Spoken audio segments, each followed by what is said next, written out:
To import a Wintoools project into ARCAD 4, start the ARCAD 4 client. Then create a new project. Click on the File menu and New Project. The default location for projects with ARCAD 4 is in C:/revcadw/projects. Inside this folder, make another subfolder for your project. And then navigate inside that folder and type the name of a project that you wish to create. Once this is done, your project is now loaded into the ARCAD 4 client. Now, to import the Wintoools project, click on Utilities, Import, and Import Wintoools Project. Navigate to the location on your hard drive where you have a Wintoools project stored and select the project file. By doing so, this brings up the Wintoools project import wizard. In the center section of this dialog box, on the left-hand side, all the available modules and operator consoles inside the Wintoools project are indicated. Users can either add one or more, or even all of the items found in this side of the dialog box to the modules to import section. If you want to add everything that's inside the project, simply click on the Add All button. If you want to add just one node to it, select it and click the Add Node. But in this case, I'm going to add everything that's in there. And when you're satisfied with what you have in the Modules to Import section, click the Import Project button. This process copies the files located in the original Wintoools file folder to your new ARCAD 4 file folder. This procedure can take anywhere from 30 seconds to 2 minutes to execute, depending upon the number of CAD files and operator displays. This project has approximately 2,200 CAD drawings in it, and I think there's about 350 displays. When you're finished, you can take a look and see what was imported by just selecting a module and seeing what the files are that show up on the right-hand side. If you want to take a look at any of the CAD drawings, select a module and double-click on the CAD drawing, and it'll activate the CAD editor. Now, before we really get into the meat of the ARCAD system, there's some databases that need to be set up. There are 4 main databases that you have to set up manually, and the first one is the cross-reference database. The cross-reference database is accessed by clicking on the cross-reference database button. The cross-reference database program comes up. Click on the Build Database tab, and then click on the Build Database button. Now, this procedure will start scanning all of the CAD drawings located in the project and create records for every single IREF, OREF, and IREFO that it encounters. This procedure can take anywhere from 30 seconds to 2 minutes to execute, depending upon the number of CAD drawings in the project. The cross-reference database will be used later on in the CAD editor when identifying a cross-reference bubble. Users can quickly hyperlink from one CAD drawing to another by identifying and looking at the item properties of any cross-reference bubble.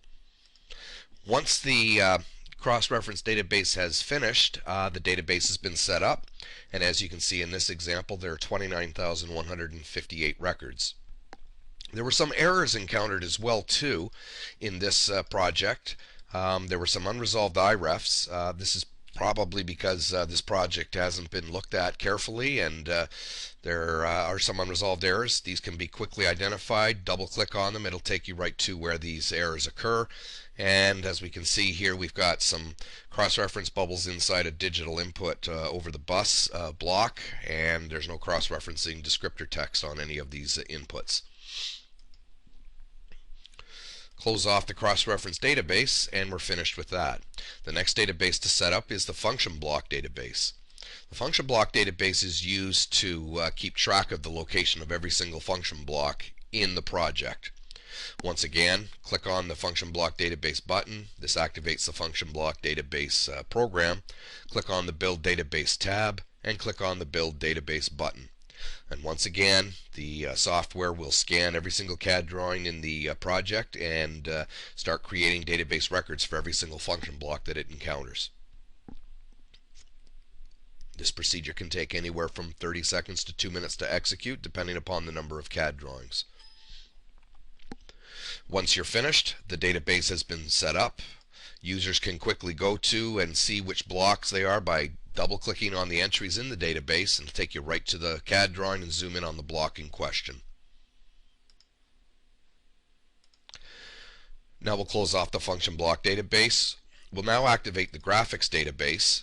The graphics database is used to identify the location of taggable entities found inside all the graphic display files, or DR files. To activate the graphics database, click on the graphics database button, and the principle is again the same. Click on the build database tab and click on the build database button. This procedure is extremely fast, taking under a minute to execute. 355 displays are being scanned here, and the database is set up. Once it's finished, as you can see in this example, there are 26,112 records. Now, the graphics database contains only entities that have tags associated with them. This includes static symbols, interactives, escapes, trends. Anything with a tag in it is located and stored in this database.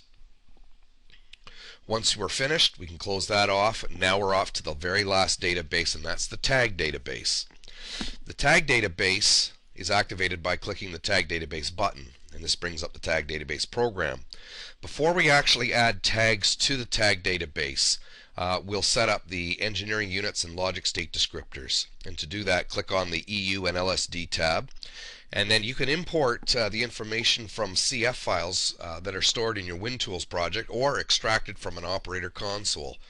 To do that, click on the Setup and Import from CF file tab, and for the engineering units, we'll click on the Select Import File, navigate to where we have the Wintoools project stored, and there are the files. I'll just select the EUD SCP file, which is the engineering units, and click the Import button. And when we're finished, we have the values stored inside. We'll do the same thing for the logic state descriptors, and click the Import button. And once again, we have all the entities now brought in from the for the engineering units and the logic state descriptors. Next thing you'll want to do is you'll want to set up the alarm comments. Click on the alarm comments tab, then click on the Setup Alarm Comments tab, and then click on the Select Import File. Once again, navigate to where your Wintoools project is and select an alarm comment file and click the Import button. The alarm comments are read in and the database has been set up. Now the last part of this is the tag database. Now tag database information is extracted out of operator consoles in a TTG file format. ARCAD uses those TTG files as the source of the tag information. And with ARCAD you can import not just one TTG file but multiple TTG files into a segmented tag database.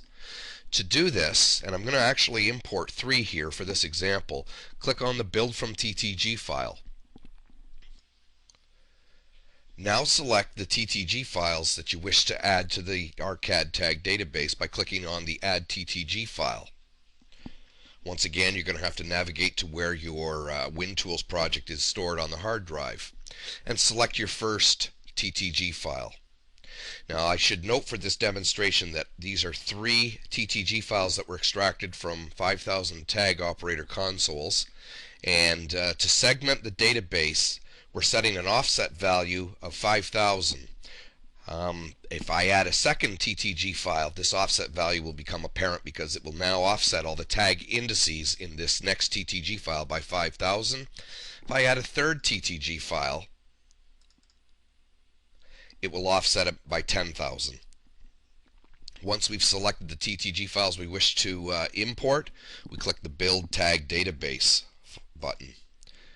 It'll then prompt you to say, hey, we're going to erase what's inside there. Click yes, and off it goes. Now the procedure for reading them in will read the TTG files in sequentially, offset the tag indices, and set up the tag databases correctly. Then it scans the CAD drawings to find where the blocks are that are indicated in each record in the TTG files. Now you're going to see a lot of errors pop up in the build log section of this dialog box. This is normal because a lot of these errors are typically AOLs and DOL blocks, that being function codes 30 and 45, and those are typically used for inter-PCU communications in the Infi90 system. Just basically meaning that there's an AIL and a DIL in some module that's importing from an AOL or a DOL in some other module, and those blocks are, even though they're taggable, they're not located inside the tag database. As well, too, you'll see other errors, like these errors that have just been displayed here, which are showing that there is a tag record inside one of the TTG files, but there is no block located in any of the modules. This might be due to the fact that these are probably being imported from a third-party software server of some sort, such as a Pi server. And if you want to take a look at where these errors are coming from, in particular the ones that are coming in from